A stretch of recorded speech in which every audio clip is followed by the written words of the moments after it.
If you have or had one of these plans before the Affordable Care Act came into law, and you really liked that plan, what we said was you could keep it if it hasn't changed since the law was passed. That was President Obama just a couple of hours ago. That's today. Basically rewriting the fundamental pledge that he made repeatedly to the American people as he was selling the Obamacare overhaul, which of course revamped 1/6 of our economy and affected the health care of millions of Americans. This is new polls from George Washington University show that the broken promise may be having an impact. Look at this. 50% of Americans now express an unfavorable opinion of the president on a personal level. Remember, his favorability has always been key for him. He's always done well on this, even if he doesn't have a good job approval. And as the political damage grows, there are now comparisons between the White House handling of the Keep Your Plan pledge and the credibility controversies that dogged other presidents. President Bill Clinton, for example, and even President Nixon. Consider this. No one on the White House staff, no one in this administration presently employed was involved in this very bizarre incident.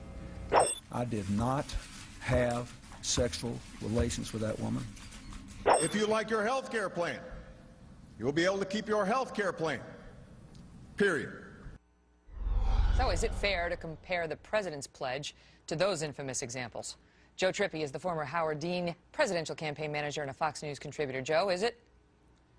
No, I don't think so. I think you've got a situation here where the president, I think it was just a huge mistake for them to do what they did. They should not have been out there, even by their own numbers, if they believed that 95% of people would either be able to keep their plans or get insurance for the first time, and 5% of the population, which is millions of people, almost 15 would million. lose it. If they knew, right, but if they knew that, and they did, they should have said that. They should have said what he said last night, tonight. They should have been saying that for the last 2 or 3 years. But what we found out today from the Journal's reporting was that there was an internal discussion in the White House about this very issue. It's not like it went undetected. That senior aides said that what he's saying is not right, and that the political aides said, keep your mouth shut. We don't like the qualifiers. The promise sounds much better the way he's putting it. Right, Megyn, and what I'm saying is those political aides did a disservice to the president and the country.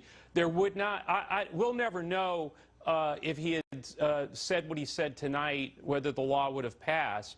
But he's now got a credibility problem because it's clear that when you say period, when you put a period at the end of it and say repeatedly, you won't have to change your plan, period, you'll be able to keep your doctor, period, it means period. It means 100%. Being 95% right doesn't make it, you have to be 100% the truth. It doesn't suggest to anybody that they should, a couple months after the law is passed, go pull out the Federal Register and flip through to page 34,550 and find how Kathleen Sebelius is tightening the noose around the grandfathering clause so they can figure out, you know, Marge on her couch in middle America, that actually period didn't mean period, it meant asterisk, and go read the tab in the Federal Register.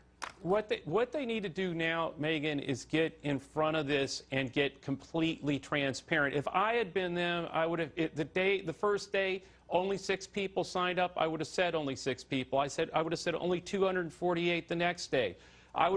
They should be telling us everything about who's signing up, how many people are signing up, what progress is being made, because otherwise they're losing credibility, but more importantly, in a vacuum, the only narrative is all the bad stuff because they're not giving us any information, and the information they're giving us is a changing narrative. And instead of that come to Jesus moment where there's just transparency and there's honesty and there's not this attempt to distract us, this is effectively what we are getting right now. Tell me if you disagree. Give them the old razzle dazzle them. Give them a show. You have to have a little laugh, Joe, but yeah, is that not what we're getting? Yeah, look, they're trying to spin their way out of this, and that's, I think, a mistake. The only spin is total transparency, telling, again, they should be in a campaign to get 7 million people signed up. If it's 100,000 people and that's all it is right now, we need 6.9 million and more. be honest. But why do you it. reject the comparison to Nixon and Clinton? And I'm not taking a position. I'll play the devil's advocate on this. You know, Nixon lied about the clear abuse of the presidential process. Clinton lied about sexual relationship outside of his marriage and inside the White House that he had been dishonest about while president. President Obama's critics will say he lied about something that goes right to the heart of people's lives, their health care, their relationship with their doctor, their children's relationships with their doctors. If 85 to 90% of the American people are going to be able to basically keep the same policies they had or be getting health care for the first time, I'm not. We'll see whether those people believe they were lied to. They're clearly 3.7 million. But you're today arguing to people that the lie was worth it. That's an argument that the lie was worth it. No, well, I think that may have been what they calculated, which I think is a mistake due to the hit to their credibility. That's, again, as though an argument that the ends justify the means. My question to you is, even if that's true, how does the president look these people who are losing their policies tonight in the eye and say, my lie is not worse than what President Nixon did or what President Clinton did? Look, we don't know yet whether those people will get subsidies, all the things that are, because the website's broken, no one knows how this is going to play out.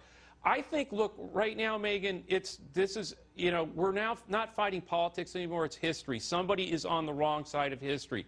Either this health care plan is going to work, people are going to sign up, they are going to fix it, they need to be transparent about all of it, or it's going to fail. And if it fails, look, by next November, the Democrats... There'll be accountability. There will be accountability. Can we see it one more time? Can we see it just one more time? Can we see? Can we see our friend? Yeah, let's see it one more time.